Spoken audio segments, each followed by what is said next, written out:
Ang programang ito ay rated SPG. Striktong patnubay at gabay ng magulang ang kailangan. Maaaring may masiselang tema, lengguwahe, karahasan, sexual, horror o droga na hindi angkop sa mga... How I wish na siya'y nakahiga dun sa ICU at nag-aagaw buhay.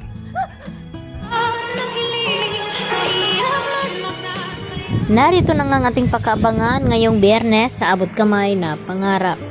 Tila nagkatapuhan naman ngayon itong magkapatid na si Giselle at itong si RJ dahil sa nangyayari nga dito kay Zoe na isinisisi naman dito ni RJ dito nga kay Giselle na sana raw ay hindi niya mapagbibintangan ng kanyang anak. Kaya naman ay gusto na ngang masawi ngayon ni Zoe at dito naman na sinabi ni RJ kay Giselle paano kapag anak daw niya ang ginaganon na pagbibintangan niya na kung ano-ano, magiging masaya ba daw itong si Giselle. Hanggang sa sumagot naman itong si Giselle dito kay RJ na hindi daw siya masisisi na kung bakit pag-isipan ng masama ni Giselle itong si Zoe at itong si Moira dahil sa marami na ngang beses na nagsisinungaling na nga ang mga ito. Subalit tila nagbulag-bulagan naman ngayon itong si RJ dahil sa kanyang anak dahil hindi pa nga totally nakakabalik ang alaala dito ni RJ. Samantala, tinanong naman dito ni Annalyn itong babae na kanyang nakausap kung bakit marami daw siyang alam tungkol dito kay Annalyn. At ang sabi naman dito ng babaeng ito ay kakilala daw siya dito ni Don Pepe. At mas marami pa daw siyang alam tungkol sa mga tanyag.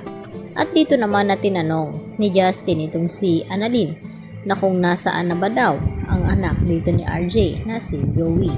At ang sagot naman dito ni Annalyn sa kanya na hindi daw niya alam kung nasaan ito. At maya-maya nga ay bigla namang umalis itong si Justin hanggang sa nag-ikot-ikot ito ng buo dito sa loob ng ospital hanggang sa nakita nga siya dito ni Juan. At dito tinanong na kung ano daw ang kailangan nito. At dito naman na hindi niya sinasagot ang mga tanong dito ni Joan. At ininsulto pa nga niya ito na maliit lang pala itong emergency room kasing liit nga dito ni Joan at hanggang dumating itong si Prado at nagpakilala at hindi naman tinanggap ni Justin itong kamay ni Prado. At nang banggitin nga ni Dr. Prado ang pangalan ni Giselle na babait nga ito ay tila nagbago naman ang ihip ng hangin dito ni Justin.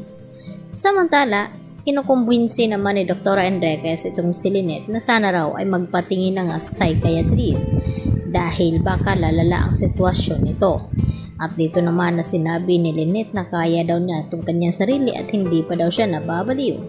At dito naman na dumating din itong si Aling Susan at sinamahan nga itong si Lynette.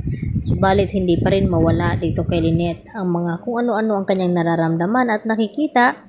At natatakot nga siya sa mga nangyayari dito sa kanya at ayaw naman niya ipaalam dito nga kay Annalyn dahil gusto niya na mag-focus itong si Annalyn dito nga kay Don Pepe.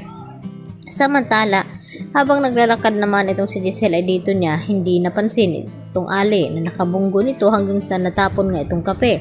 At sakto naman na nakita ito ni Justin at dito naman na sinabi ni Justin na kung mainit daw itong kape ay baka nasa 3rd degree na nga at napaso itong Ali at baka makulong pa itong si Giselle.